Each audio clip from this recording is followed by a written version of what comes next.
Ladies and gentlemen, guys and gals, I assume Chris Sagasag and the rest of my pals.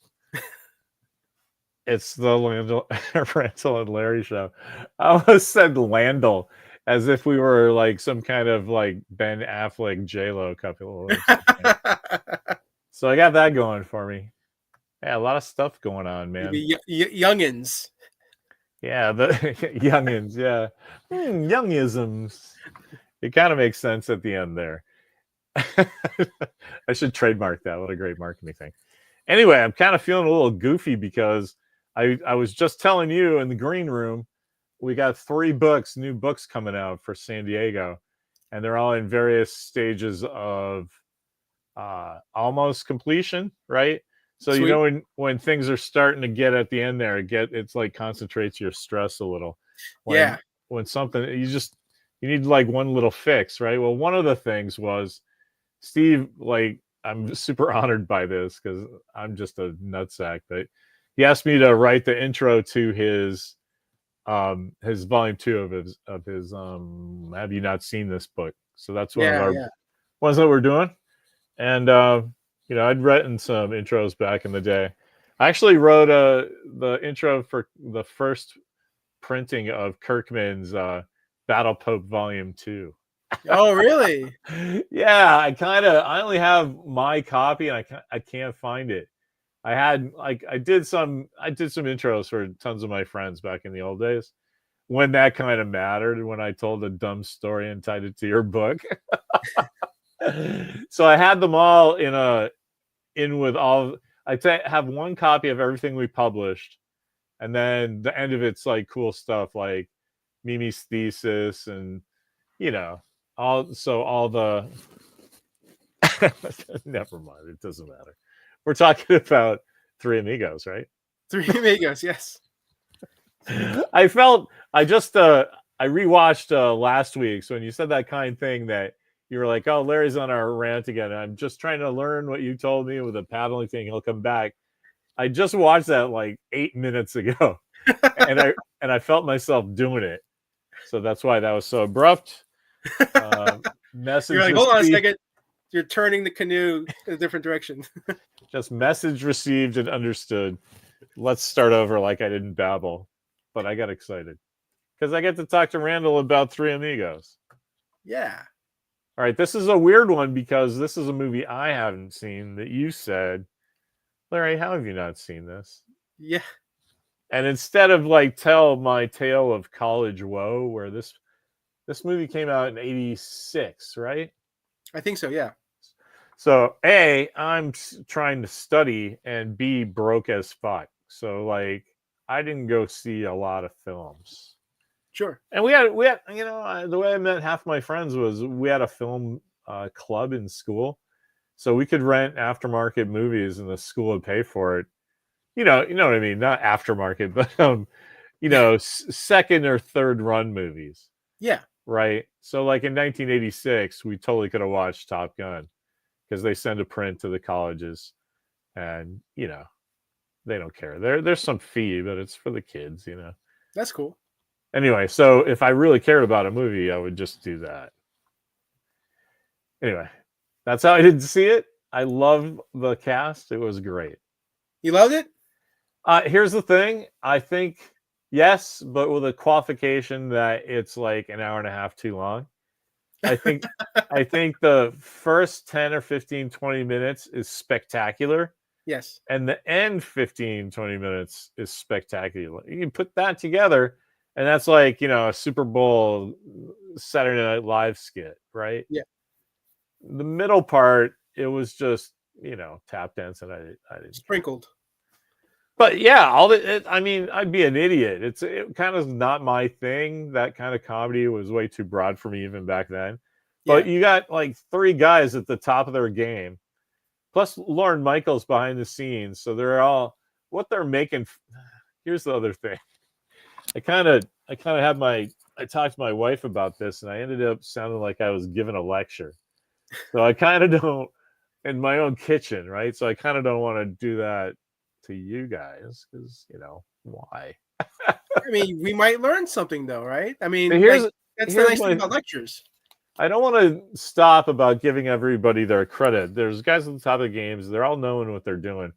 But here's the thing. I personally, as an audience member, has never really warmed to the idea of genre parodies. And I can blame C-Lab 2021 for this. Okay. You want to hear this story? Yeah. Okay, everybody knows what that is. It was a what was that called? Adult Swim thing, right? Yeah. Yeah. So where they took this show from my childhood, C-Lab 2020, that was done in all earnest, like in a time where Jacques Cousteau was like a real life Aquaman, and he had a show on Sunday and magazines, and fucking this kind of shit was like where it's at. Yeah. So they're doing it with complete seriousness, and then in the future, some frat boy shitheads like start poking fun at it with work that people did, like in all seriousness, kind of just rubbed me the wrong way. I was like old enough to be snooty, but not old enough to get it, to like let the kids do what they're doing. And it really colored my whole thing, because the only movie I've ever walked out of back in the day was Spaceballs.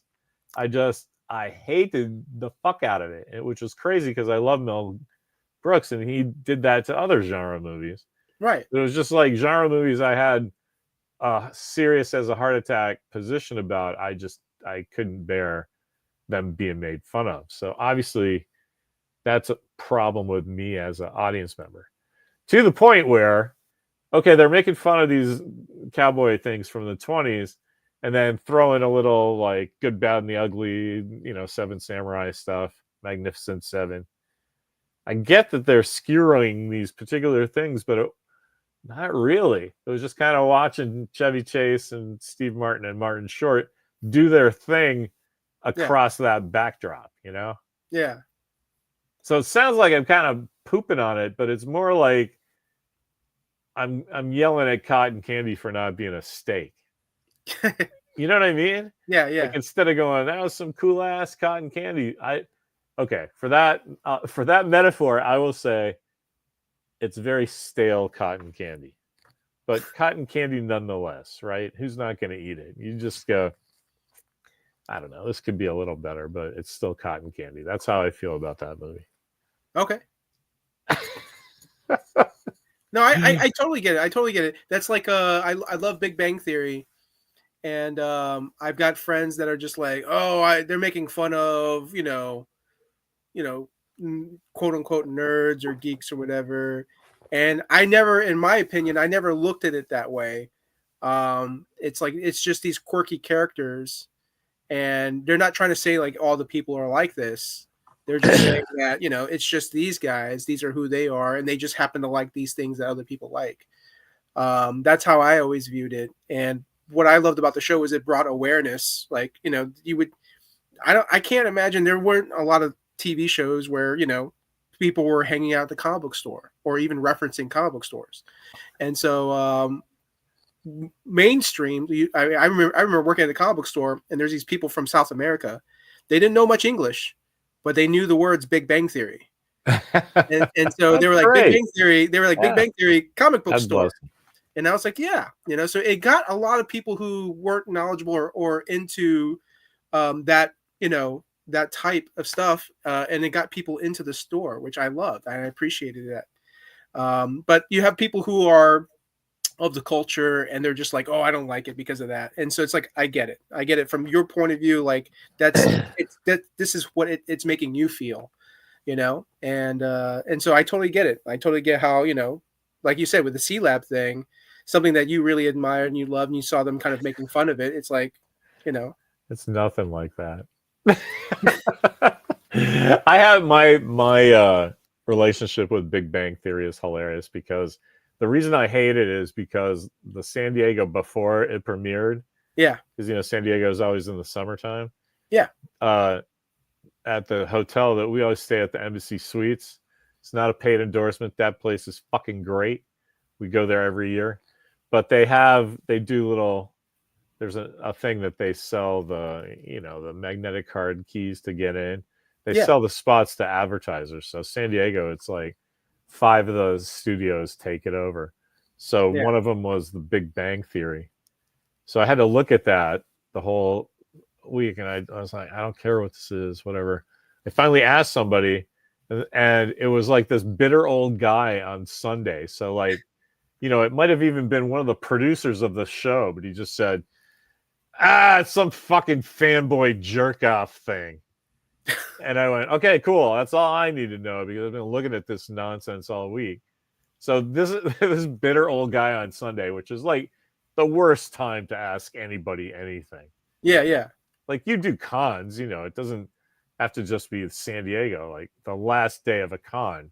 Yeah. It's like, you're not getting a, hey man, I just cured cancer. You're like, fucking, you couldn't wait for me to get a shower and a good night's sleep so I could go out and celebrate with you, you fucking selfish fuck. That's what somebody would say. Yeah. Anyway. Sorry. So I took that guy's word for it and never watched that show again. Okay. But I thought you said you did watching a few episodes. Yeah, I did on the plane. That's I saw a couple with Leonard Nimoy. I saw the Leonard Nimoy one where he's voicing the Mego action figure, which I thought was quite charming. Yeah. And then I think I saw clips of I'm on the Space Hipsters thing on Facebook. And I don't know if you can tell, I've got my own mission patch here. Nice. Glows in the dark. The jacket looks sharp, man. I love it. Thanks, man. You know me. That's nonsense. I enjoy. Throw some aviators on. Yeah. I'm Top Gun in space. Oh my God. Let's pitch that. It's going to happen. I mean, Tom Cruise, he's making a space movie, right? Yeah, I was just going to say, have you heard what that's called? I forgot. Have you heard about it? It's called Deeper. And he's going deeper into the universe or something. But man, that just makes me, Walker and I were talking about that, waiting for Mission Impossible to start the final reckoning. 4 thumbs up in our house. That's great. We were talking about this movie Deeper, and I was like, okay, they're doing all this press. So look at Tom, he's hanging from a biplane and stuff. All while that's going on, that bro and the girl they cast and the director are undergoing astronaut training. It's a 2-year process. That's what's holding up they're going to do this eventually kind of feeling. Yeah, because they have to have astronaut training. It's real life Armageddon, but for movies. It's Tropic Thunder meets Armageddon. There you go. Oh my God. Like, even if you didn't want to see this movie, you just sold it instantly. Yeah. That's great. Maybe we should do our genre parody version of it. There you go. Anyway, do you want to ask me questions about Yes. Yeah. You said that like, yes, I'm waiting for you to stop talking, Larry. So you mentioned you really like the beginning and you really like the end. Which one did you like more, the beginning or the end?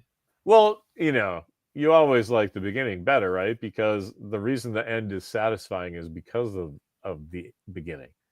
So once you get old, it's like you just asked, like, what was your favorite thing in life? And like, maybe you felt the best at your 7th birthday or something, but the best thing of your life is the whole thing, man. Like, yeah. Go watch Blade Runner and see if you don't come out with that, right?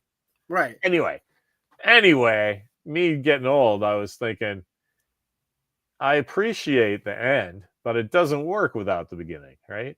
Sure. I mean, just the whole sting of the, handing back the sack of gold and saying what they were saying archly in the beginning, saying it with meaning at the end. It's like, yeah, that's a 20-minute skit.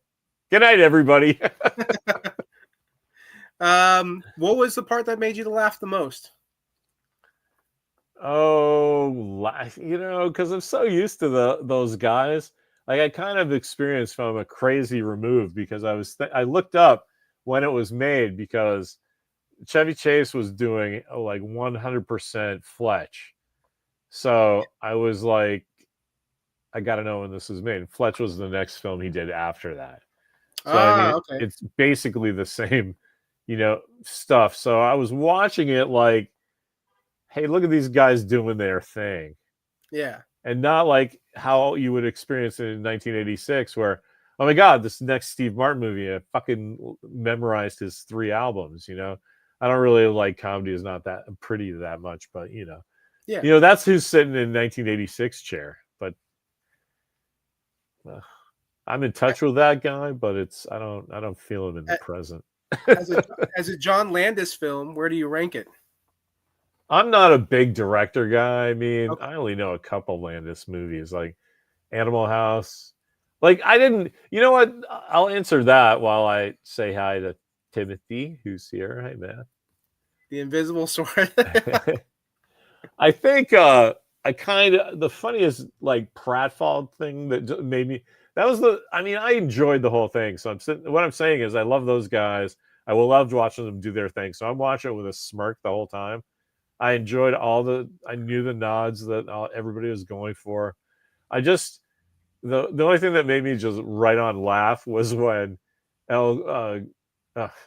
honestly, the thing that made me laugh the most was a little aside I had with my kid who has, Spanish. I go, anyway, when El Guapo says, "Oh no, these gringos are gonna be falling from the sky," and then Martin Short falls from the sky. Yeah. Well, let me tell you this Guapo thing. It's hilarious. So we're watching. I go, "Yeah, El Guapo is pretty funny." There's a pretty deadly Mexican drug lord that goes by El Guapo. I'm pretty sure that means that's shit. Like Guapo means shit. Like they're telling him that he's the shit. And my kid who has like, some Spanish goes, "No, he's the handsome guy. It means handsome." And I was like, "Why? How did I get that confused in my own brain?" And it took me a whole day, but it's like Guano. It's guano, right? So I tell him that I'm like, "Hey, I don't need an MRI or anything. I just got it. Come on, that's pretty close. It's like a brain typo. It's like guano guapo." And he's like, "Yeah, no, I forgot about it." I'm like, "But no, the cool thing is now I want my bandit name to be El Guano." Guano's a shit. Shit. Anyway, so that's where I'm at with John Landis. Like, you can get me with pratfall jokes, but the rest of it was kind of arch. And I hate how he edits stuff, or at least that one, where like they go, "All right, let's ride, bang, bang, bang," 3 times on the way out and their ride to the sunset. And I get the joke. It's like they start in the daytime and then it's dusk and then it's night. They're still riding into the sunset. Ha ha. But it's like Blues Brothers or Animal House. Yeah. Oh, totally understandable. Totally understandable. Anyway, I personally like it better than Blues Brothers because I've seen that movie numerous times. I don't know what it is. There's something about, even as a kid, there's certain scenes that always stood out. So like, it's such a weird contraption that Steve Martin is in when he's like chained up, right? Oh, I'm sorry. We have to cut you off. You're wrong. Okay, I'm sorry. It's okay. I'm just playing. You probably got a better night going, "Man, that guy's an asshole." And I'm like, "I'm just trying to have some laughs, man." I didn't mean to interrupt you. Go ahead. I never think that way about you, Larry. Ever. All right. You're one of my favorite people. So, yeah, I mean, I always was intrigued by the contraption that Steve Martin's in, right? And he's like trying to escape. So he's like, gonna make it, gonna make it, gonna make it. And then like, keeps falling back. And it was just one of those, like, now that I think about it, I'm like, of all the entire film, like, what are the odds that they have this like really weird, chained up contraption?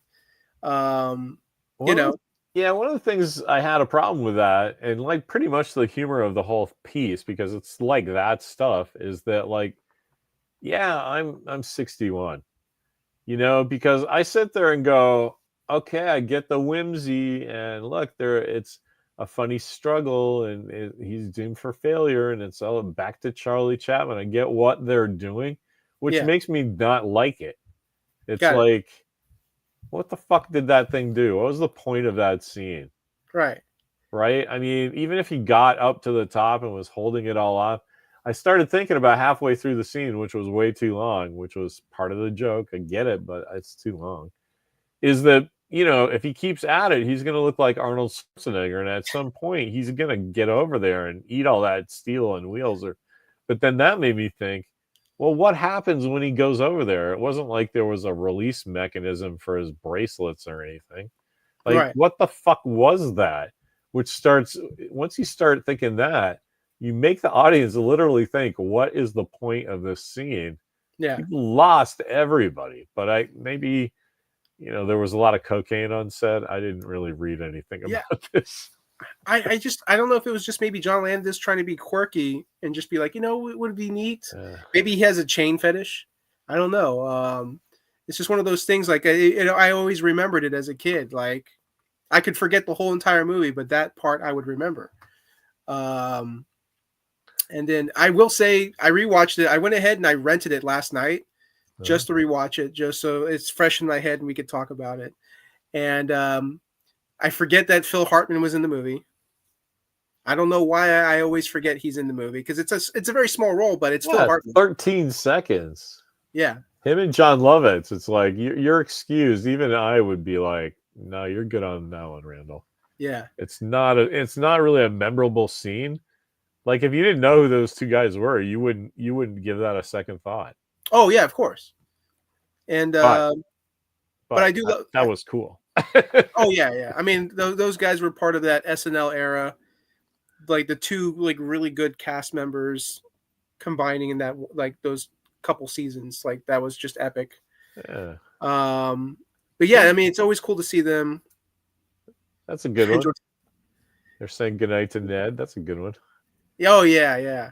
Actually, I love it. What's funny, I think it's a helicopter that's outside right now, but like I love how he spots the plane. It's like, oh, it's like a little mail plane. He's like, how can you tell? I can't wait. You have to stop because you got your fan going. So you just pointed over when it's a helicopter. No, Randall, that's a fan, and that has to run its course before I can listen to what you're saying. And then talk about distracting. I was like, what are you in LA? You got helicopters flying over you, but of course not. You're in Tampa. Yeah. What's going on there? Are you guys all? I mean, either it's a news helicopter or it's a police helicopter, because every once in a while, maybe someone's doing something they shouldn't be doing, and police are looking around the area. I gotcha. So I didn't hear it, but I did see your fan, and that was awesome. Because then like helicopters just make me laugh because of Tropic Thunder. Yeah. You are not actors. You are 5 men in a helicopter. So whenever, I think helicopters are funny. Sorry. I never thought of helicopters being funny. Like, some of my favorite action films have like helicopters in it. So like John McTiernan is one of my favorite action directors, and of course James Cameron, and just a lot of their movies would have like these awesome helicopters in it, like helicopter scenes. And so part of me is like, if I ever get to direct an action movie, I'm going to make sure I have a helicopter in my movie. Agreed. But then somebody my age grew up with not just Blue Thunder, but Airwolf. And so helicopters are comedy punchlines now. Oh, sure. Even in action movies. No, to my twisted brain. Yeah. So I understand that's a minority, if not unique, opinion. Like most of my pop culture pronouncements. It's a good thing Thanos didn't have his Thanos copter. That would only add to it. Yes. Anyway, sorry. What else? What can I spent a lot of time looking at their costumes, so that was a bad scene once I start doing that. Okay. But I did enjoy how they weren't wearing all three of the same mariachi costumes. Fancy sombreros. They had their own like icons and look. So that was neat.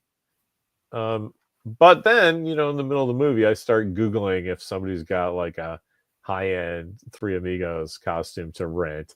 Nice. And how, like, when I was a kid, I spent from 4 to 10 in Dallas, Texas with my family. So I had a big sombrero that we had like from a Mexico trip or something, right? Yeah. And it was a real one, like it was just kid sized. And like I had that until I was in my early 20s, and I was like, yeah, I don't need this anymore. Although probably I would love it now. I could get some money at the vintage hippie swap meet for that thing. Yeah. But anyway, that digression, like this entire thing has been this crazy digression, and thank you for coming along with me like some unwitting accomplice. We're just having fun. There's a million movies like that where the guy steals the waitress and they just go careening off on a 2-hour Roger Corman adventure, and by the end she's either dead or in love with him, and it's like, but they argue the whole way. That's how I feel about this. Like, because you're kind of a no nonsense guy who understands how humor works, and I'm like this underripe melon. Well, I mean, the funny thing about humor, it's art, right? And everybody has their preferences, everybody has their likes. I don't know how and I don't know why, but I love comedy so much that I appreciate all kinds of it. I won't laugh at everything, but I'll smile. I'll recognize the humor in something and I appreciate it. Like my goal is to still like I bought a joke That's book. big of you, man. That's big of I said that's big of you. You do it. I may just merely grim and wry amusement, but I do acknowledge their attempt at humor. That's all I heard. Yeah. Anyway. Yeah, it's just that because I have friends that do stand-up comedy and I still want to do it. However, you can't just, I mean, you could go up there and do it, but like you wouldn't be really telling jokes. You'd be attempting to do comedy, and if you're lucky, you might say something funny. My goal would be, I want to do it right. I want to get a joke book. I want to write jokes. I want to practice a routine and get up there and just do like a couple minutes one day. Just to try it, just to see if I really, really like it, will I keep, going for it. Did we talk about this last week? Wasn't I trying to talk you into watching the Nancy thing? You must have seen that DORK COURT I did interviewing Nancy Sen, right? No, I hadn't watched it yet. I saw you post about it, and I wanted. Professional comedian, man. Yeah. You just listen to that, and she tells you what she did in 18 months. Yeah. She went from having that exact thing that you were going through, which is what it reminded me. Well, I want to write down some good jokes. I'm pretty funny. If it was just crowd work, I could probably do that because I'm a cute girl. That works. But I want to be a comedian. And 18 months later, she's opening for Paul Reiser. Yeah. So she's got some ideas about how to do that. So you should watch that. Yeah, I'll definitely watch it. Yeah. Good night, everybody. Sorry, that's see, I don't know. I'm in this wacky, like, it's because the world seems to be upside down, man. So is that a Stranger Things reference? No, it's the news. So I'm in this weird, like, looking forward, but like, holy crap, what's going on sort of mood. So I'm like, I'm just gonna go be loopy with Randall and see what happens. Yeah, have some fun, man. Watch a show called Helicopter. I'm sorry, we can't accept pitches in public. So give it on the black market on the sly, like we've talked about earlier. I enjoy when Steve Martin's outside the studio trying to get the attention of his pals without attracting. And there's all the physical comedy between Steve Martin and Chevy Chase is on point. And that bit's great. When Chevy Chase ends up in the girl's closet from the zip line, and he comes out and he does his bumbling, There's a scene in, you ever see Memoirs of an Invisible Man, his Invisible Man movie? I recently bought it on streaming and watched it. The John Carpenter film. Yeah, I love that movie, and it's kind of unsung because, like, real people go, "What? That sounds dumb," and then Carpenter fans are like, "That's one of his minor ones." And I sort of see both points of view, but I wildly disagree. I think that movie is bananas good, and I think it's one of Carpenter's best. But anyway, no, I agree. There's a bit where Chevy Chase, when he knocks over the coffee or whatever that causes the accident that makes the building invisible and he's trapped inside, it's this one little bit of actor business he does with his hand that you see that tiny and large in the rest of his performances, whatever he's in.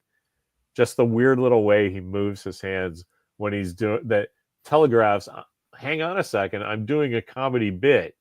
Yeah.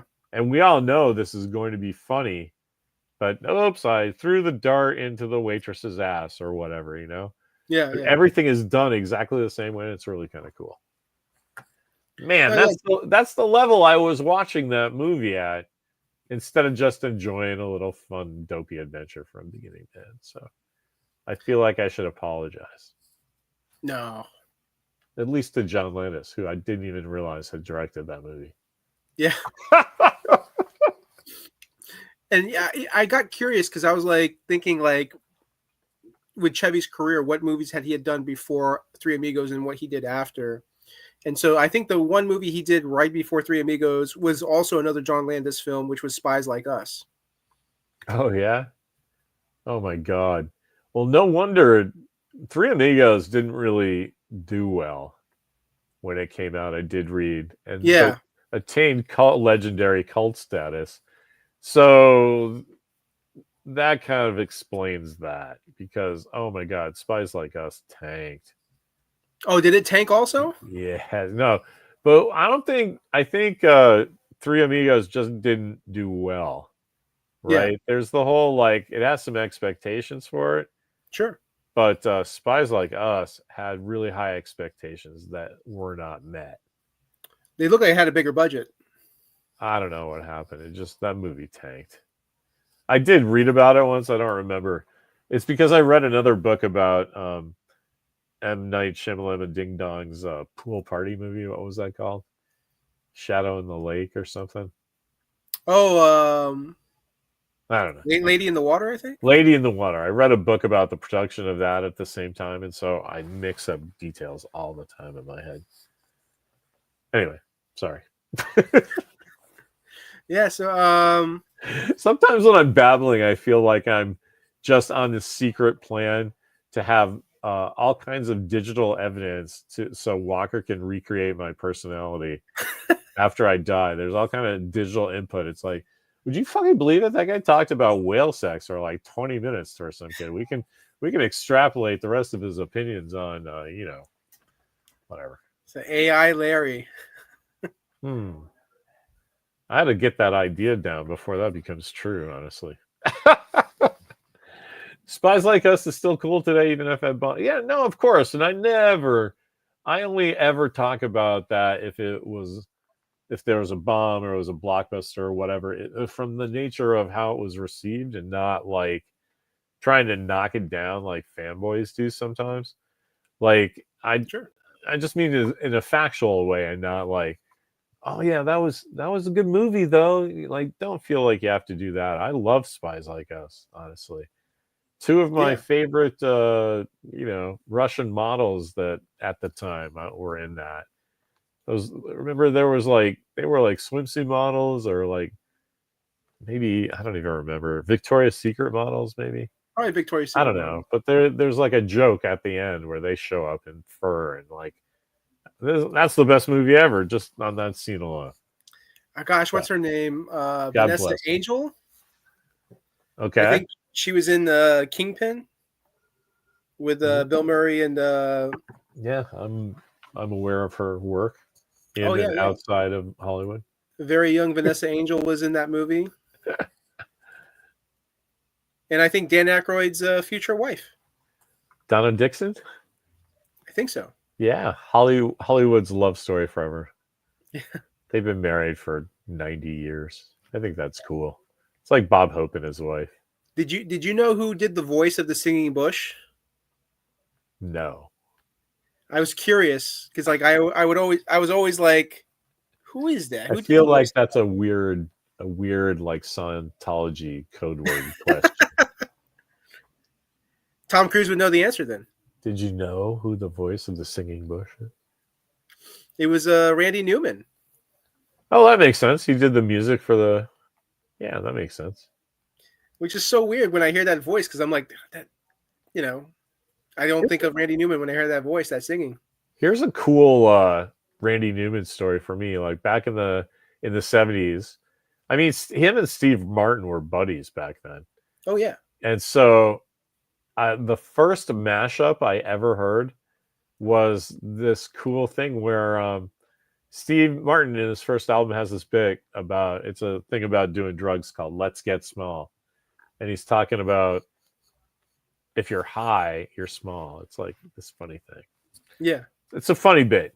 Anyway, this radio DJ, and then at the same time, Randy Newman had this great song called "Short People." Are you familiar with that song? It's great. Short It sounds people familiar. guy. Anyway, you don't need me singing it. I can carry a tune, but not that one. You know what I Not mean? that one. Anyway, they played that with Steve Martin's joke underneath it, and that you're getting small, but short people got no reason to live. Stuff like that. It's hilarious, and whoever did that doesn't get credit for mashups because of that Green Day album. Anyway, I don't sound bitter. I have nothing but good wishes for Green Day and Wonderwall, and anyway, being silly again. Bringing it back with Wonderwall. Sagasag says Weird Science TV show. Vanessa Angel. Oh, that's interesting. I didn't really check out that show. It was fun. I remember watching it on USA back in the day. It's because I love the movie so much. I was like, no, I'm good. I see what happens. I know all the good, funny punchlines. I don't need weird science from Wish. It's funny because it's the opposite for me, right? I watch the show because I love the movie so much. So I was just like, and honestly, you know what? The duo, they did a really good job basically being similar to the original two actors. Oh, yeah, I'm sure. I mean, I love the Logan's Run TV show. It's ridiculous. Yeah. I get how that happens. I just think it's hard. Man, I'm trying to be better about this, but the whole point of being a fanboy is being judgmental, right? Right. I don't like this. This needs to come back, whatever. And I feel bad because sometimes I feel like I'm saying something so strongly that it's blaming you. So whenever I do that, I don't mean anything personal by it. But I was just thinking it's hard not to be well, I wouldn't watch Weird Science because fuck that, I'm an old man, and that undercurrent under everything needs to not happen. So sorry. Look at that. It's therapy for the AI Larry reconstruction. There you go. Who wants to be known as El Guano? Apparently. El Guano. There we go. See, we always come back to where our stuff is on the lake. It's El Guano, aka Saratoga. What? That's my nickname for you a little bit, right? Because we were Saratoga? joking. Yeah, because you were like, yeah, you're over there in Saratoga, right? And I'm like, no, Sarasota. And you're like, close enough. And I started thinking how funny would it be? Because we were watching Miami Vice, and I was like, it'd be funny if it was a funny cop show, and we were both cops, and it's Saratoga and Sarasota on the case. Oh, the two last names. Yeah. Yeah, that would probably paralyze old people in Iowa. Yeah. I mean, didn't they have enough problem? What were those brother detectives in the 80s? Oh, rats. The Hardy Boys? No, if I could have thought of it, it's like Samson and Samson, but that's what killed it because it's not that. Yeah. But it was both of their last names, right? Okay. Anyway, do you think not having what's Tim say? Having a sequel that included Dan Aykroyd and the Four Amigos? Absolutely. Who pays for that though? The reception of that was well, that was a nice try at best. Nobody's doing give me another pilot for like they did for Star Trek. That was just Lucille Ball proving a point that she was that powerful to make those guys do it. Oh, thank God for Chris Sigwisig. See, my highest honor, I said his name correctly for once, to honor his parents and, in fact, entire lineage of all his ancestors. They got us our beloved Chris. And Simon and Simon. See, I was kind of close. I said Samson and Samson. Yeah, you were close. I have this weird memory that just that I can whatever. I have a mind palace that looks like a 15-year-old kid's comic. But that could, what's funny? That could be a bit where you always come close to saying the correct thing, right? William Shatner on that show 711. You mean Star Trek? If I wanted to live my life as a Saturday night's live skit, That's a funny one, but I have the one I would do. My character would just walk around and speak in nothing but quotes from Star Trek, Star Wars, Fletch, and The Big Lebowski. Those 4 movies would just apply to any plot or narrative situation that he found himself in. Pulp Fiction. What? Pulp Fiction, right? You said you like quoting that movie. What are you talking about? Pulp Fiction, I got quoted in that movie? No, I'm saying if you played a character that would make all these quotes from these movies.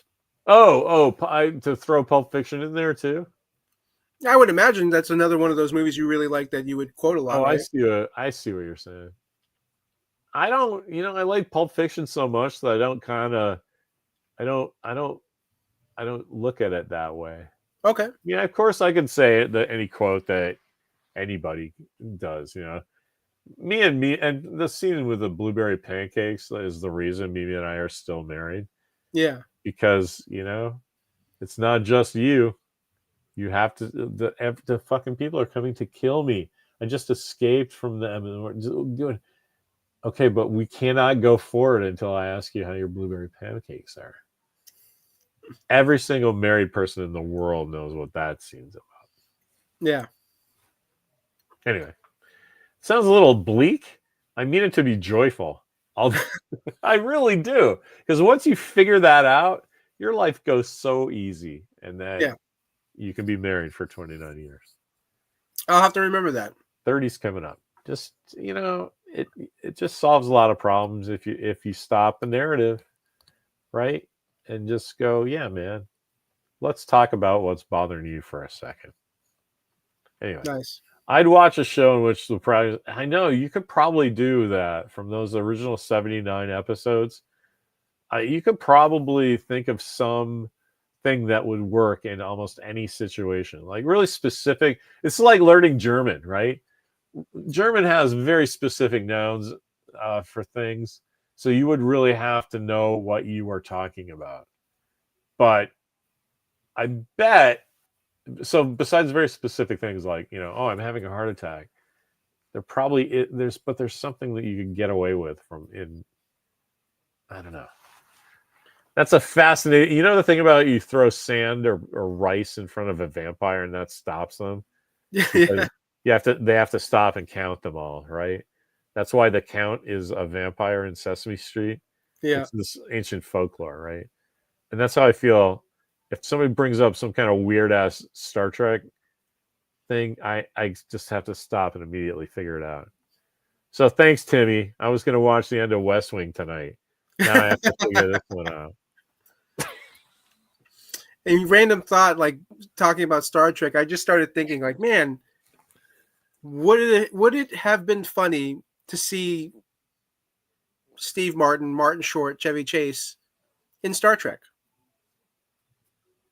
Well, you do see Chevy, and they do.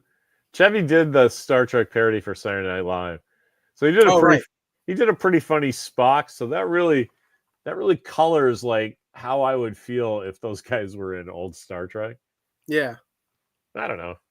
Steve Martin would have brown hair, right? Maybe. Well, because he'd be 20 years younger. He's had white hair since like what? Oh, I thought you were saying actually have those actors in the original Star Trek episodes.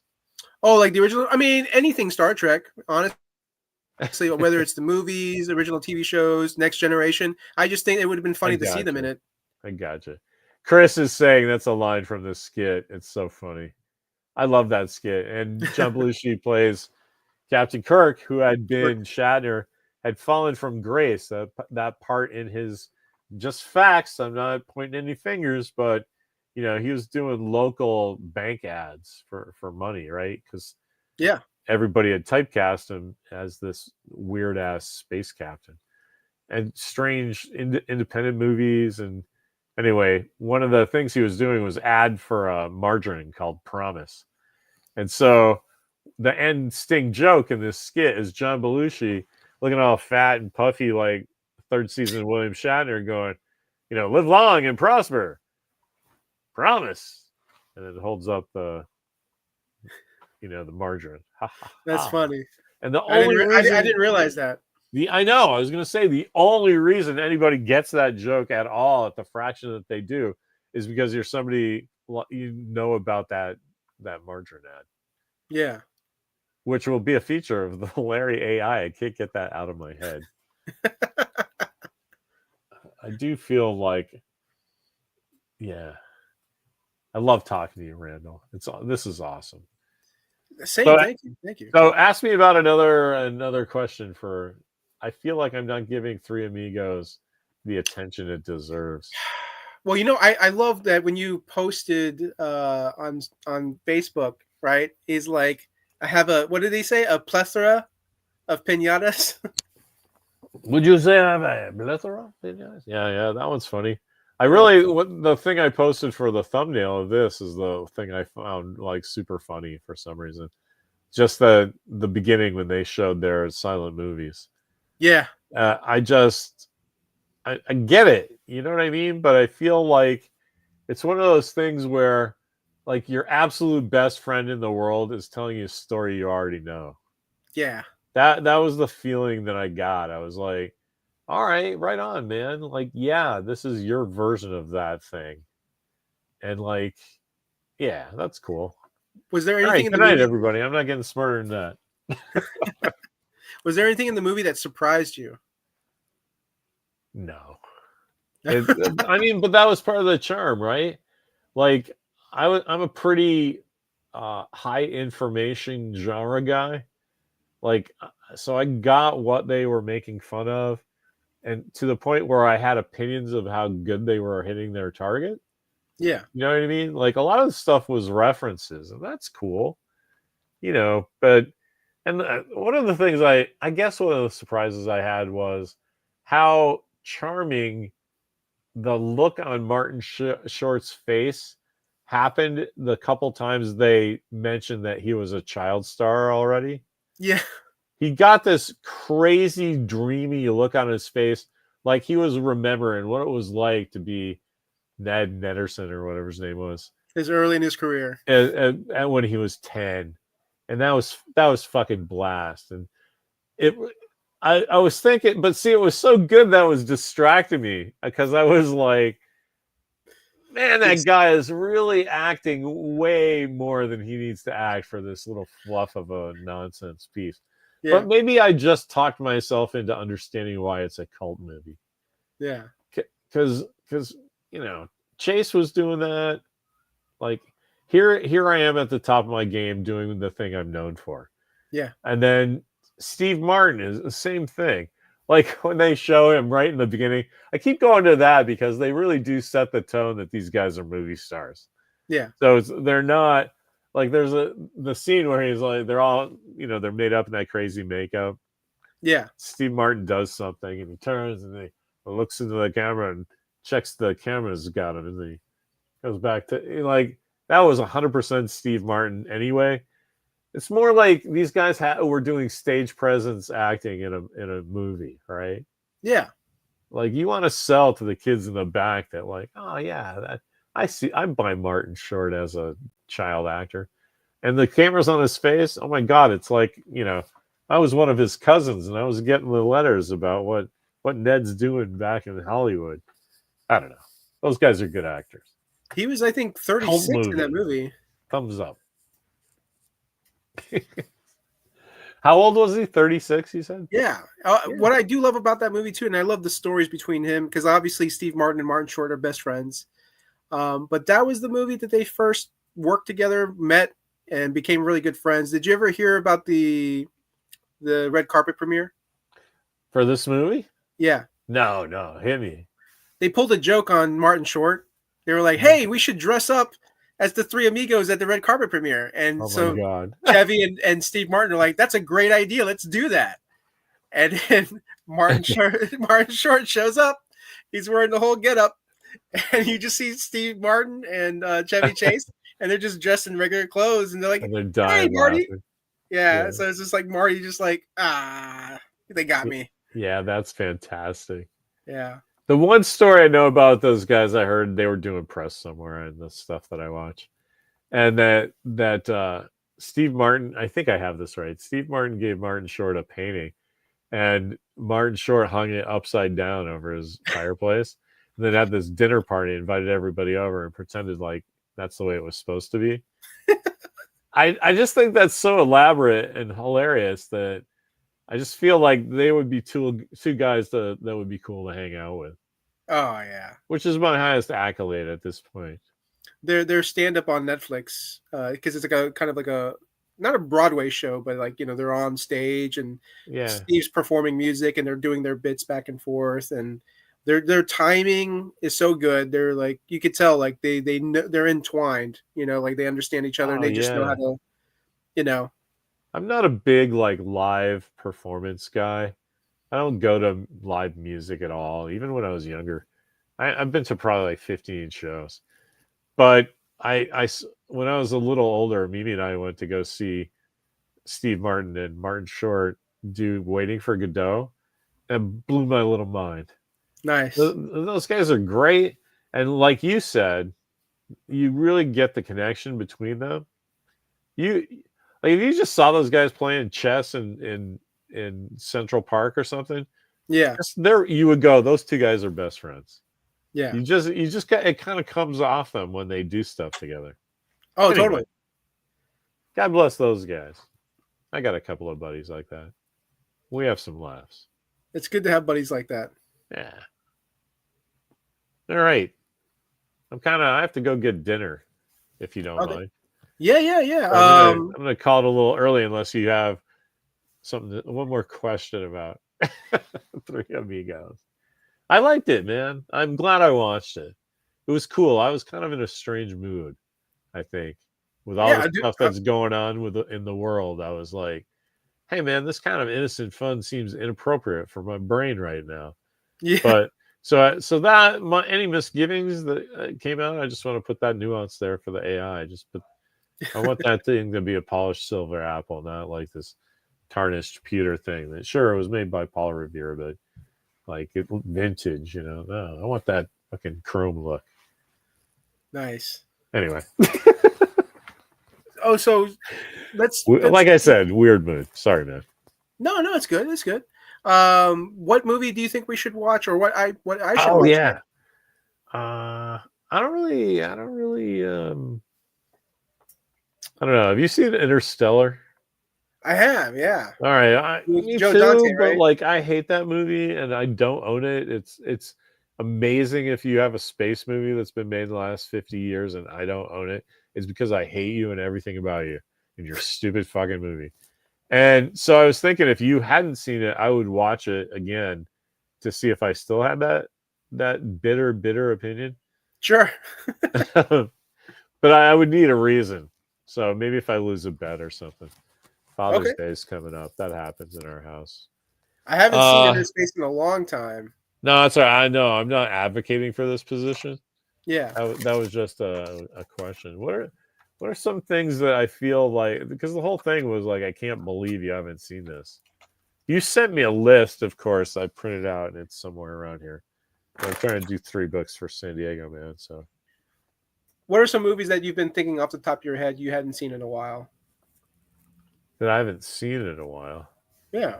No, what does that matter? We have to do movies you haven't seen ever. That's true, but chances are one of those movies that you haven't seen in a while that you've been thinking about watching might be a movie I haven't seen. I know, but you see how it's more efficient for you to tell me that's true. A movie you haven't seen, and I'll go, great, let's do that one. That's like a 2-step process. The other way, I'm guessing. Have you seen Mystic River? I don't even know what that is. What's Mystic River? It's a Clint Eastwood drama. He directed it. Sean Penn's in it. I'm listening. No, I haven't seen that. Let's watch Mystic River. Sweet. Have you seen it? You just want to talk about it, right? I haven't seen it. No. Oh, all right. I have it on my list. And look at that. There's Chris making fun of us. It's a good thing. Actually, shout out to Chris. He's so awesome. Yeah. He finally saw The Accountant. Oh yeah, right on. I have to see Accountant 2. I haven't seen that yet. Yeah, I haven't seen that one either. I wanted to catch it in theaters, and sadly, they like to just. It feels like these movies are just making cameos at the movie theater. So I love The Accountant. I will tell anyone who listens that's the best Batman movie ever made. They say, okay, Accountant 2.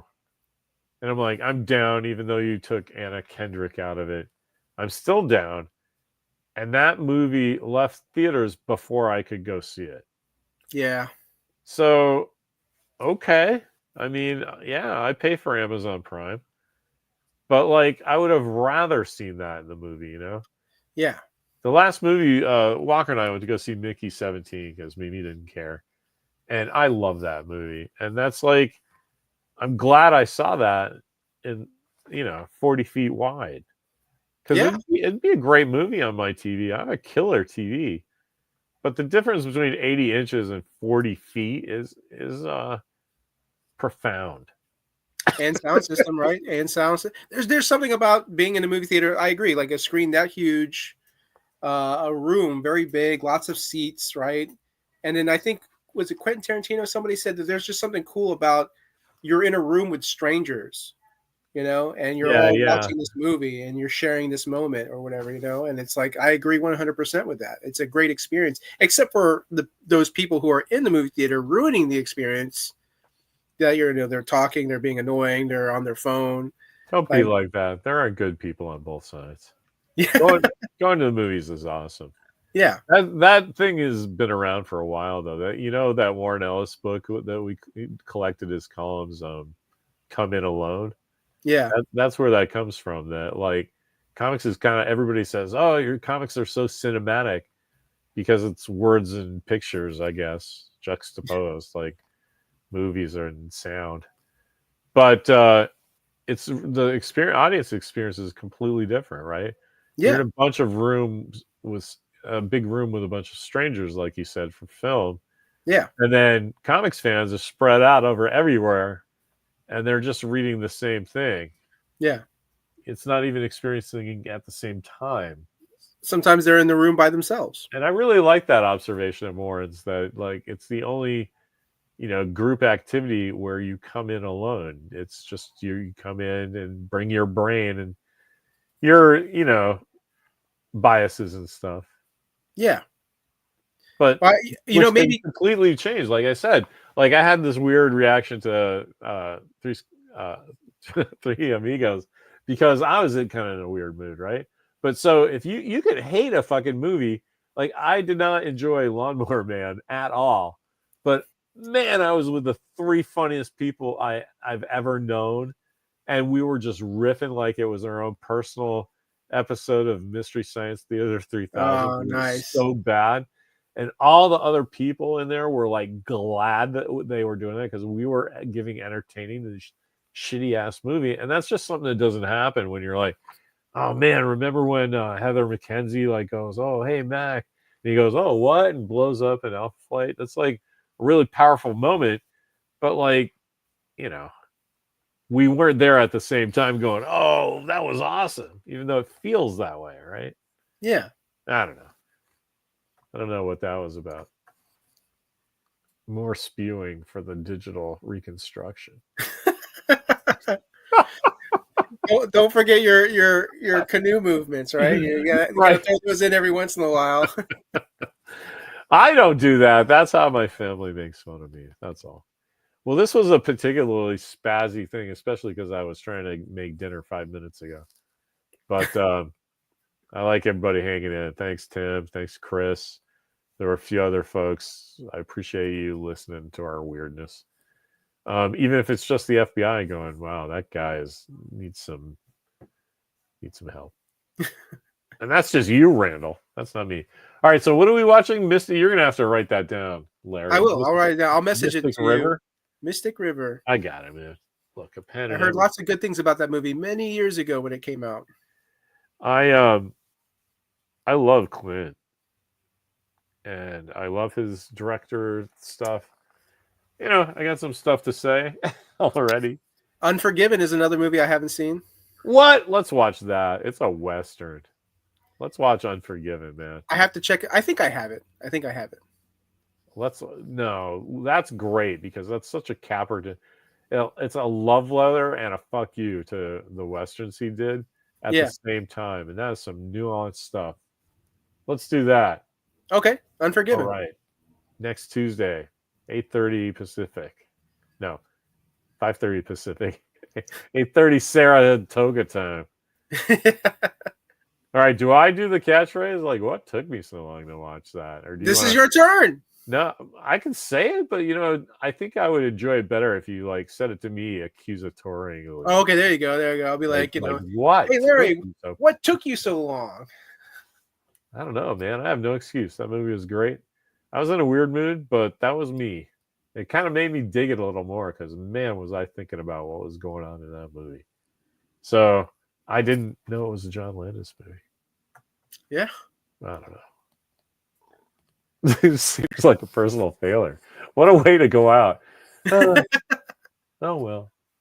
See you next week when we watch Unforgiven. Oh, man.